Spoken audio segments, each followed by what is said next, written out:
Assalamualaikum warahmatullahi wabarakatuh.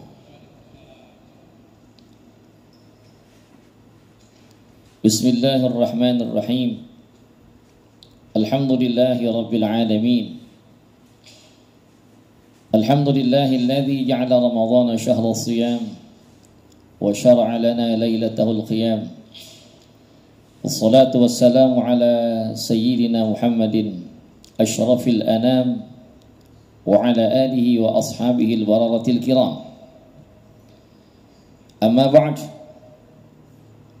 يقول حق سبحانه وتعالى في محكم تنزيله وهو أصدق القائلين: أعوذ بالله من الشيطان الرجيم، بسم الله الرحمن الرحيم، والذين آمنوا أشد حبا لله. Al-ayah, sadaqallahul azim.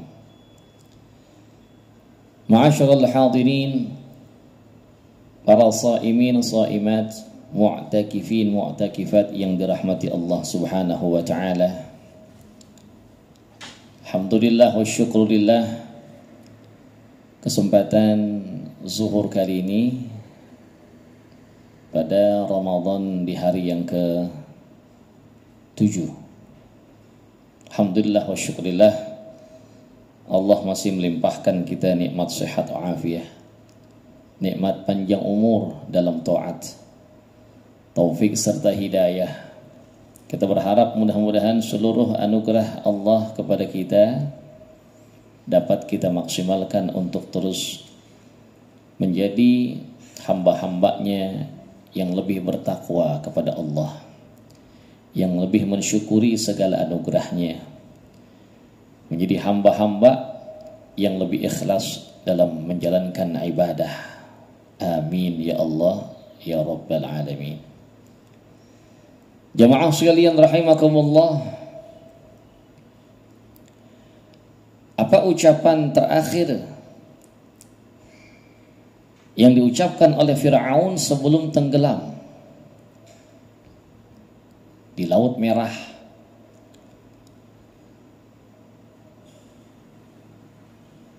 Indama ghariqa Fir'aun istaghatha bi Musa 70 marratan wa nada ya Musa aghithni, ya Musa aghithni. Tatkala Fir'aun dalam kondisi yang sangat kritis, kelam timbul, apa yang diucapkan oleh Fir'aun? Ternyata Fir'aun memanggil-manggil Nabiullah Musa, meminta tolong kepada Nabiullah Musa sampai 70 kali. Dipanggilnya Nabi Musa, ya Musa aghithni, ya Musa aghithni, wahai Musa tolonglah aku, wahai Musa tolonglah aku.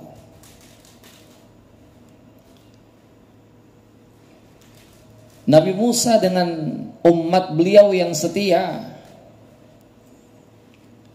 berlari sekuat tenaga untuk menghindarkan diri dari kejaran Fir'aun dan bala tentaranya. Bayangkan saat itu Nabi Musa yang notabene umat yang beriman, yang ikut dan patuh kepada beliau adalah kalangan orang-orang lemah.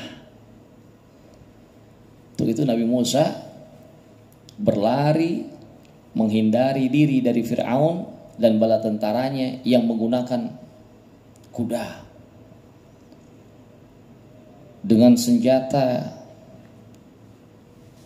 yang begitu lengkap. Nabi Musa berlari dan terus berlari.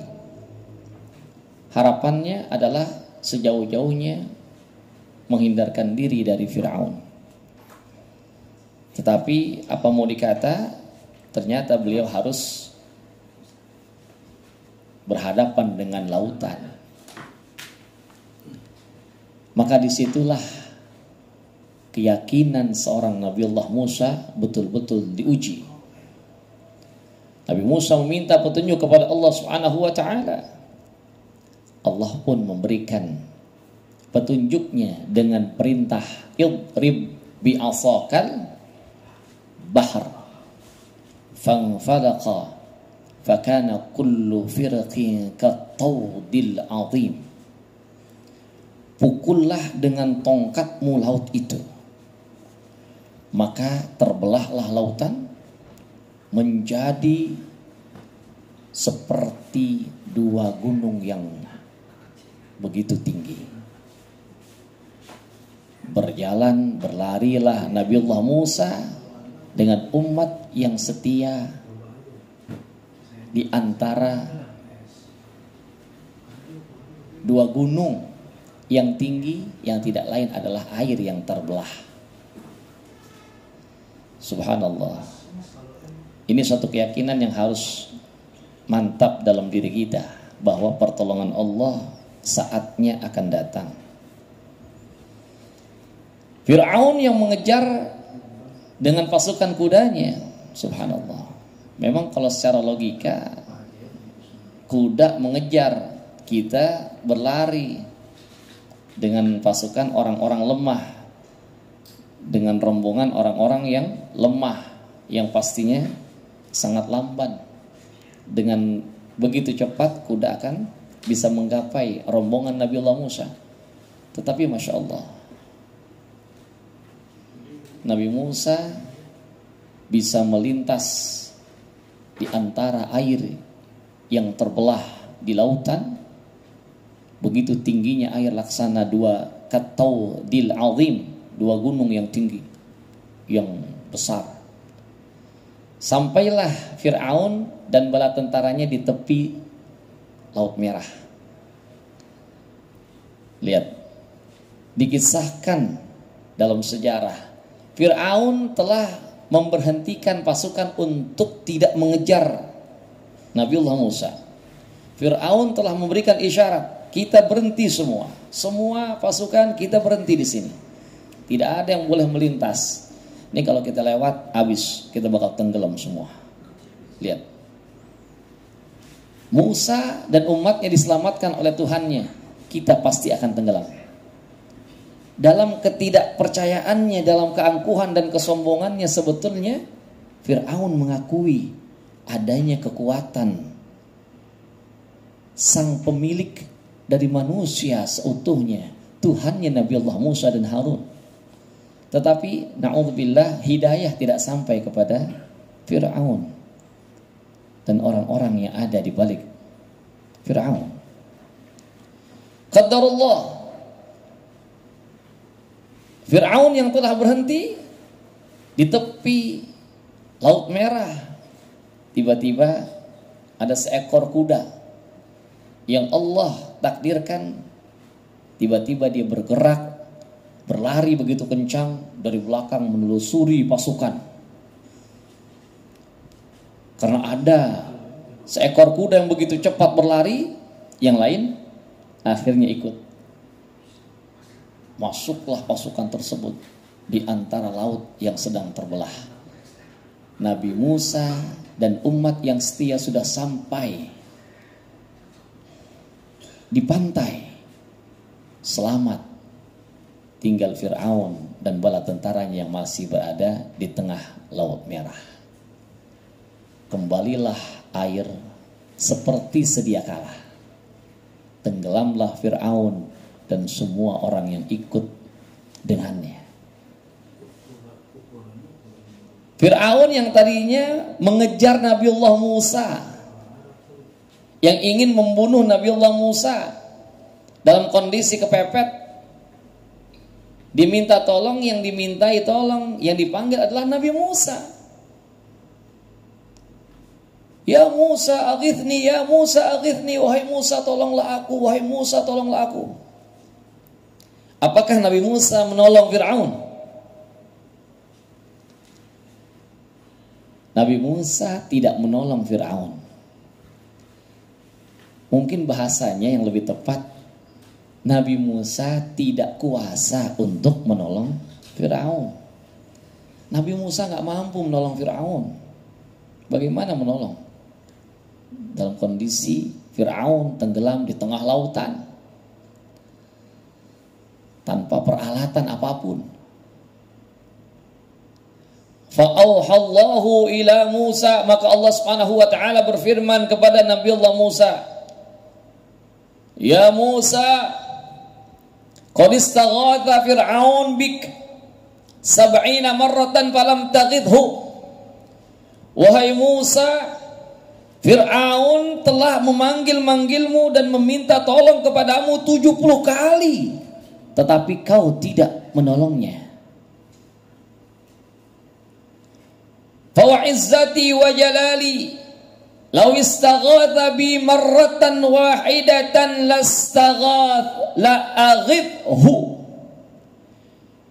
Demi kemuliaan dan kehormatanku, Allah firmankan, kalau sekiranya Fir'aun memanggilku, meminta tolong kepada aku walaupun sekali, aku akan berikan pertolongan kepadanya. Subhanallah. La wajadani qaribum mujib. Fir'aun, dia akan mendapatiku sebagai Tuhan yang maha dekat dan maha menerima doa. Masya Allah. Maka saat itu Nabi Allah Musa mengatakan, "Ya Rabb, hadhihi rahmatuk wa lutfuk li Fir'aun alladhi qala fi hayatihi ana rabbukumul a'la." Ya Allah, ini kasih sayangmu, ini rahmatmu, ini kemahalembutanmu ya Allah, yang masih kau berikan kepada seorang hamba yang bernama Fir'aun, yang ketika hidup dia memproklamirkan diri sebagai Tuhan yang paling tinggi. Orang yang begitu angkuh, sombong, tidak mau beriman kepadamu, masih mendapatkan rahmatmu ya Allah. Fa kaifa takunu rahmatuk wa lutfuk li'abdika alladhi qala fi sujudihi wa amana bik subhana rabbiyal a'la. Bagaimana besarnya rahmatmu ya Allah dan kemahalembutanmu ya Allah terhadap hamba-hamba yang beriman kepadamu dan mengucapkan di dalam sujudnya subhana rabbiyal a'la. Maha suci engkau ya Allah, Tuhan yang maha tinggi. Hadirin ma'asyar muslimin rahimakumullah, semoga ini menjadi renungan kecil untuk kita yang besar efeknya dalam jiwa kita. Jangan pernah putus asa dari rahmat Allah. Jangan pernah protes dengan takdir Allah. Kadang-kadang kita sering protes dengan takdir Allah. Yang gampang aja. Ini cuaca mendung, sebentar lagi mungkin akan turun hujan. Hujan turun bukan kita syukuri, malah ya hujan, ya mendung. Ada apa di balik sesuatu yang Allah Subhanahu wa taala gariskan dalam diri kita? Katakanlah hal yang kita anggap buruk, kesulitan, kepayahan, sakit yang diterima oleh seorang hamba. Apa keuntungan Allah dari sakitnya hamba, dari sulitnya hamba? Di antaranya Allah sebutkan, wa idza massal insana dhurrun da'ana li jambihi aw qa'idan aw qa'ima. Ketika manusia dirundung oleh kesulitan, ketika manusia mendapatkan sakit, kesusahan, kepayahan dalam hidupnya, apa keuntungan Allah di balik susahnya hamba? Yang untung, yang harus bersyukur bahagia adalah manusia itu sendiri. Di balik itu ternyata Allah ingin menjadikan kita hamba yang dekat kepada Allah. Pas lagi sakit, yang dipanggil Allah, ya Allah, ya Allah, astagfirullah, istighfarnya terus-terus terlontar dari lisannya, astagfirullah, astagfirullah, astagfirullah. Ketika susah, ketika sulit, jadi rajin ke masjid, rajin sholat 5 waktu. Jadi ingat kepada Allah. Wa idza massal insana dhurrun da'ana li jambi aw qa'idan aw qa'ima. Ketika kesulitan itu datang kepada manusia, maka manusia berdoa, memanggil-manggil kami dalam kondisi tidurnya, berbaringnya, duduknya, berdirinya. Setiap waktu jadi ingat sama Allah. Kemarin sempat kita di tahun 2000 sampai 2022 ya, Covid. Gimana orang yang kena Covid? Gimana yang diisolasi? Apa yang dilakukan oleh orang-orang yang dinyatakan positif Covid? Apa? Dia senang-senang di karaokean, datang ke tempat hiburan. Memang nggak boleh. Ngapain di kamar sendirian? Ngaji, baca Al-Quran. Masya Allah. Ada seorang yang terkena Covid, setiap hari nih pagi sore nanya sama saya tentang Al-Quran, tentang tafsir Al-Quran. Dia ngaji. Cuman pas udah sehat kagak pernah nanya lagi kan begitu. Subhanallah. Allah ingin kita dekat dengannya. Allah ingin kita memanggil-manggil asma'nya. Allah ingin kita berdoa hanya kepadanya dalam sebagian besar waktu kita. Mungkin ditunggu pas lagi sehat, banyak lupa, banyak lalai, banyak lengahnya. Allah berikan sakit. Lagi senang, lagi bahagia, lagi luang rizkinya, banyak lupanya. Allah berikan kondisi dia sulit agar ingat datang kepada Allah. Subhanallah. Jangan pernah kita protes dengan apapun takdir Allah. Terima, pasti ada kebaikan yang Allah inginkan di balik semua itu. Dengan catatan kita menjalaninya atas dasar yang baik sebagai seorang mukmin yang benar. Kalau memang kita sedang maksiat ditegur, ya kita introspeksi diri. Namun subhanallah, syukur yang berikutnya harus selalu kita ucapkan sepanjang Ramadan. Ini Ramadan tidak menunggu kita sakit kita jadi rajin sholat, benar gak? Ramadan gak nungguin kita susah, kita payah, kita jadi rajin ngaji. Saya yakin zuhur Ramadan jauh lebih penuh dibandingkan selain Ramadan. Bayangkan bagaimana berkahnya bulan Ramadan yang disebutkan oleh baginda Rasul sebagai bulannya ibadah. Yang dalam kondisi sehat kita, dalam kondisi lapang kita, dalam kondisi bahagia kita datang kepada Allah. Kita berdoa lebih intens. Kita menyebut nama Allah. Kita mengakrabkan diri dengan Al-Quran. Walaupun tanpa hal-hal yang biasa Allah sengajakan terjadi kepada sebagian hambanya. Mudah-mudahan ini menambahkan kemantapan iman kita kepada Allah Subhanahu wa taala, menambah keyakinan kita kepada Allah Subhanahu wa taala. Fir'aun saja yang begitu bejaknya, yang begitu angkuh sombongnya, dosa terbesar dia mengaku sebagai Tuhan yang maha tinggi, minta disembah oleh umatnya, oleh rakyatnya, masih Allah akan berikan rahmat, kasih sayang. Apalagi kita yang mudah-mudahan beriman dengan ketulusan hati dan selalu menyatakan Allah Tuhan kita yang maha besar, yang maha tinggi di lengan lisan dan hati kita. Semoga rahmat Allah Subhanahu wa taala akan selalu menyambangi hidup kita, menyertai kita, membersamai setiap waktu-waktu kita, sehingga pada akhirnya kita menjadi manusia beruntung, manusia yang akan mendapatkan syurganya. Amin ya Allah ya Rabbal Alamin. Usikum wa nafsi bi taqwallah. Mudah-mudahan bermanfaat. Kurang lebih al-fakir mohon maaf. Wal afu minkum. Assalamualaikum warahmatullahi wabarakatuh.